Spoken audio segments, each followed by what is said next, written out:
शेषाला आणि पावसाने आपली हजेरी लावली। नेमकं 2-3 दिवस निसर्ग म्हणा किंवा परमेश्वरानं प्रचंड साथ पावसाच्या माध्यमातून आपल्याला दिलेली दिसतं।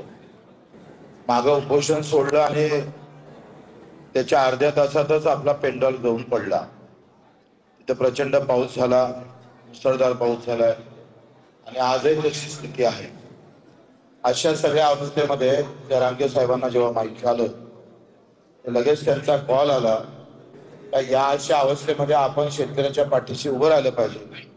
या भावनेतून ते इथं आले, म्हणून आपण सगळ्यांनी एकदा पुन्हा त्यांच्या काळामध्ये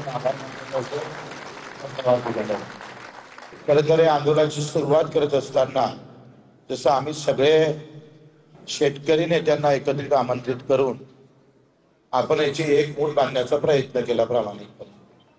कारण नेते एकत्र झाले का शेतकरी एकत्र व्हायला सुरुवात होईल आणि मग ते नेते सगळे एकत्रित झाले, त्याची मूठ बांधली आणि कमी काळामध्ये या आंदोलनाची मोठी तयारी आपण केली। 150-200 सभा आपल्या झाल्या, 7 दिवसाचं अन्नत्याग झालं, पुन्हा पदयात्रा झाली, टेंबा आंदोलन झालं, रक्तदान आंदोलन झालं आणि आता या टप्प्यामध्ये आपण पोहोचलो आहे।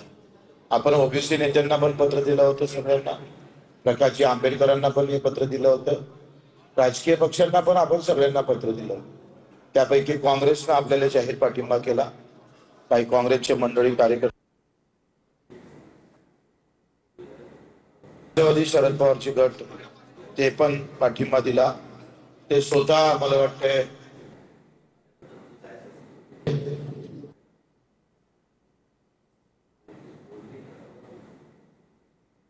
नाही आला तरी उमेश पाटील खासदार साहेब ते सुद्धा आंदोलनात मला वाटतं हजर होते। आणि मग अशा सगळ्यांना देत असताना आपण जरांगे साहेब जेव्हा आले तेव्हा मागच्या आंदोलन आणि त्यांचं एक वाक्य फार महत्वाचं आहे का मी ओबीसी म्हणून नाही तर एक मराठा म्हणून नाही तर मी इथं शेतकरी म्हणून आलेलो आहो, हा मोठेपणा। खरं तर ही फार मोठी गोष्ट आहे।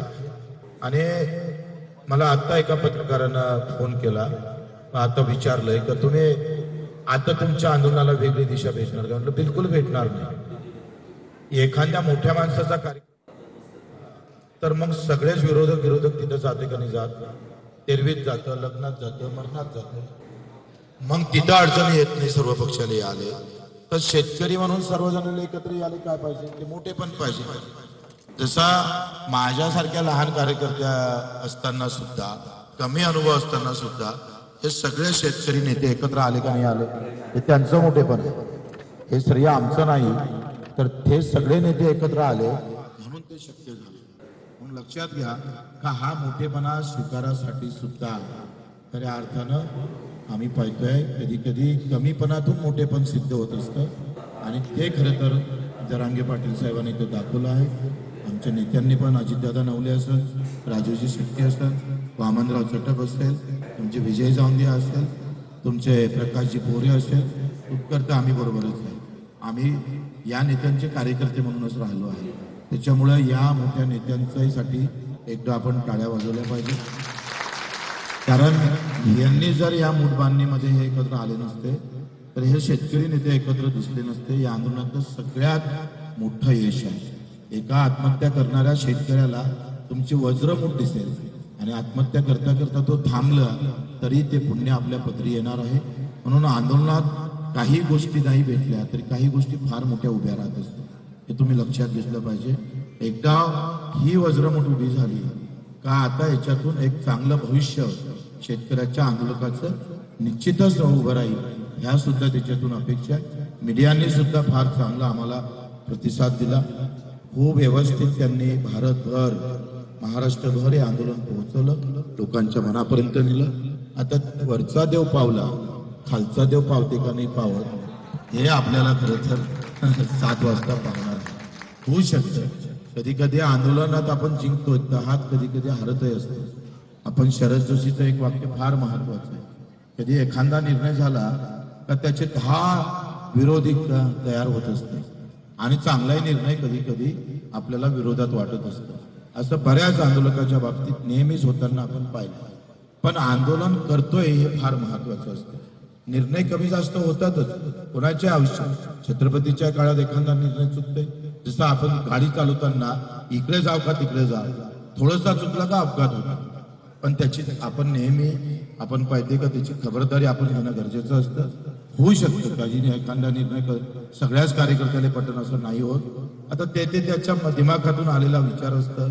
त्याला असं वाटतं का नाही असं केलं तर हे बरं झालं असतं, तसं केलं असतं तर बरं झालं असतं. तर याला काही फार महत्व नसते. आपली प्रामाणिकता त्या आंदोलनाबाबत त्या मुद्द्याबाबत असणं गरजेचं आहे. तुम्ही निर्णय चुकला म्हणजे तुमचं आयुष्य चुकलं फार. तुम्ही काही बेमानी केली लोकांसोबत असं होऊ शकत नाही. आम्ही त्या मुद्द्यासोबत प्रामाणिक असलो पाहिजे हे फार महत्वाचं आहे. कर्जमुक्तीचा धागा जो या ताईनं आम्हाला बांधला, जे काही पदर फाडून जे आमच्याला मनगटाला जे बंधन बांधलं, ते बंधन त्या बंधनासाठी बच्ची कडू मराले सुद्धा तयार राहील ते तुम्हाला सांगतो आहे. काही काळ कमी जास्त होऊ शकतं मान्य आहे, पण आंदोलन उभं करायला काही फार मोठी गोष्ट नाही. आता आपण सगळे तयारीचे पक्के पट्टे झालो आहे.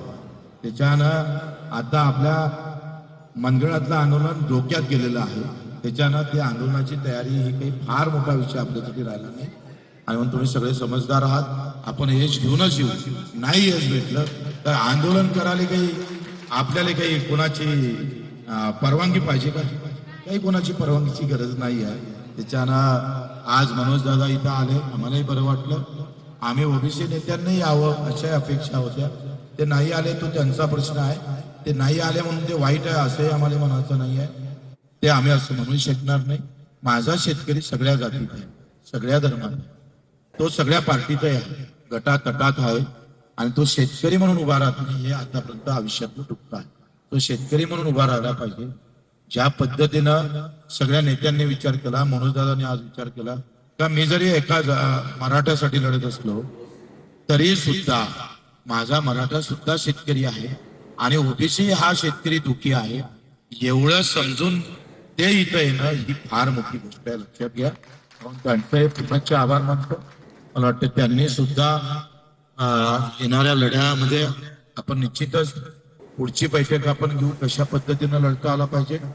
उद्याचं आंदोलन लोक आहे, ते कुठं करायचं काय करायचं ते मिटिंग नंतर आहे आपण लगेच. कारण आज 10 मंगल कार्यालयात आपले कार्यकर्ते बसलेले आहेत. आपण शिफ्ट केलेलं आहे. बैठक झाल्यानंतर पुन्हा 11-12 वाजता आपण इथे येऊ आणि पुढच्या आंदोलनाची दिशा ठरवू. धन्यवाद. जय हिंद. जय. मनोज दादा.